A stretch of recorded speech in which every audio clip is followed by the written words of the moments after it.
Masters Week here on Squawk Box, and this morning we are joined by the master of doom and gloom. I see how we're getting into this. Joining us now on the Squawk Newsline, Marc Faber is the editor of the Gloom, Boom, and Doom Report.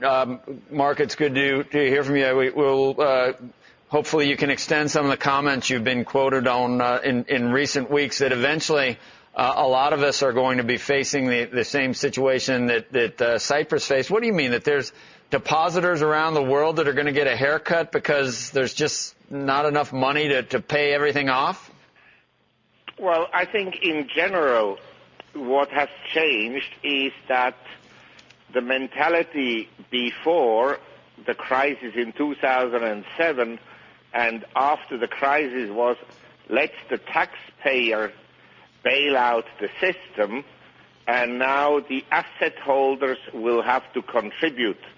Of course, in the case of banks, first the shareholders, then the bondholders, and then the depositors.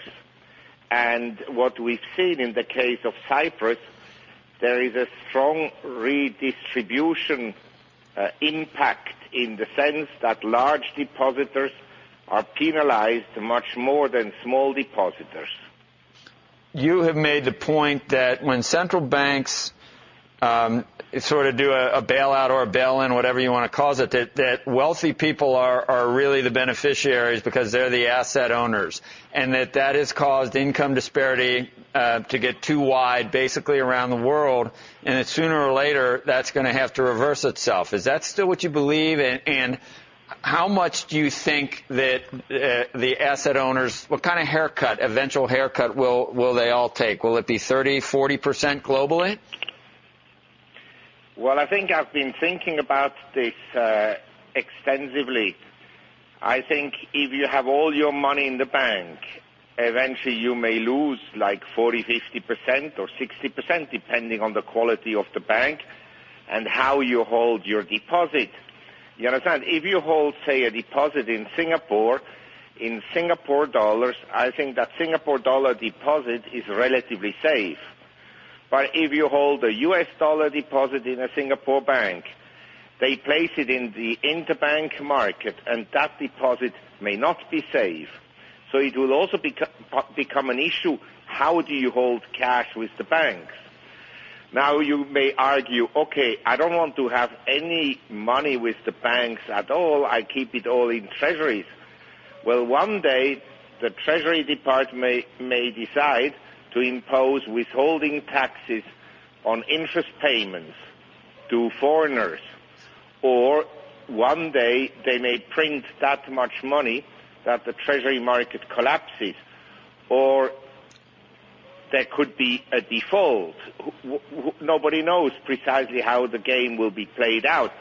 But in general, I believe that well-to-do people that benefited from the money printing essentially, and the easy monetary policies since the early 1980s, that they will have to give back some of their money, either through taxation or through revolution or through expropriation.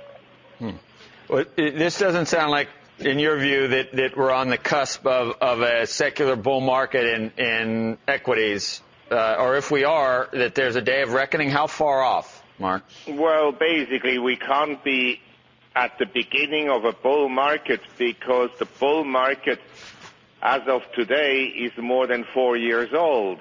It began on March 6, 2009, and we're now in April 2013.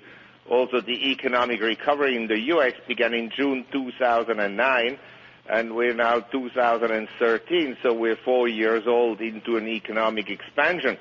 A very weak one, I may point out, because all the money printing that is going on and the asset purchases by central banks does not lead to the money flowing into the so-called main street, into the ordinary Americans. On the contrary, it hurts the ordinary Americans because prices are going up. But it flows into asset markets. So the corporate sector is very cash-rich because the earnings are at the record. No surprise, since 2000, Government debt has grown from $5 trillion to over 16, and we have the unfunded liabilities that are not counted in that figure. And so the corporate sector is very liquid, but nobody feels like building a new factory. What they do is take over a company like GE today is buying Lufkin. What does it do to the economy if GE buys Lufkin? Nothing. It actually hurts the economy because they're going to lay off some people. But, Mark, we have seen a very strong consumer. That's been the surprising thing through all of this, is even though you wouldn't necessarily think the consumer's being helped, they have been incredibly resilient. Yeah, because they continue to borrow. Consumer borrowings are up again. And you have the transfer payments. The deficit is $1 trillion. That $1 trillion flows into food stamps, into all kinds of disability insurance premiums that people get, and so forth and so on. So that keeps consumption at a relatively high level. But what drives wealth in a system is capital spending and savings. That you should never forget, and not consumption. And that's what's missing. So give me a little bit of a time frame anyway, Mark, on when you see the day of reckoning coming in. And I mean, we went through what we think is the worst financial crisis that we're going to see in our lifetime. You think this next situation is going to make the last crisis? This is going to exceed that in terms of pain and loss? I think it could very well be worse, because the next crisis could lead to a deflationary bust and a bust in governments. In other words, we may have a total collapse in confidence in the system, and at the same time we have international tensions growing. And don't believe that the North Koreans are acting on their own. It's all a text to see the resolution by the Americans and the Japanese and the foreign powers to essentially threat by North Korea. And the Chinese are watching exactly what the reactions are, because they're going to do the same in a few years' time. So even though China now is it looks like they're trying to talk some sense into North Korea, you think that they're actually that they're in cahoots? Of course, everybody knows that in Asia. Maybe the North Koreans do not always go by the agreements, but in general, look, it's a country that can hardly produce bicycles. They have practically no industries. How can they have nuclear technology? How can they supply weapons to Iran, and so forth and so on? It's like in the time of the Cold War. The Russians used the Bulgarians to do the dirty work. The Chinese are using the North Koreans. Mm. All right, Mark. But anyway, I think in time frame, near term, the market is overbought, and I think we could, on the S&P, make a new high, but with very few stocks making new highs, because a lot of stocks have not performed well and are already down significantly from their highs that were either reached in January or even last November.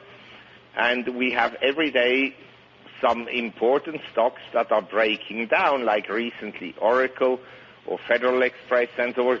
So I don't think that we are at the beginning of a bull market. Now, can we go up just because of a few stocks, Johnson & Johnson, Procter & Gamble, Walmart, and so forth? Possible.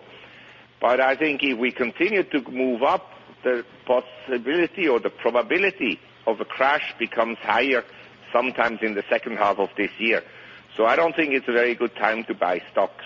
Okay. Marc Faber, we appreciate it.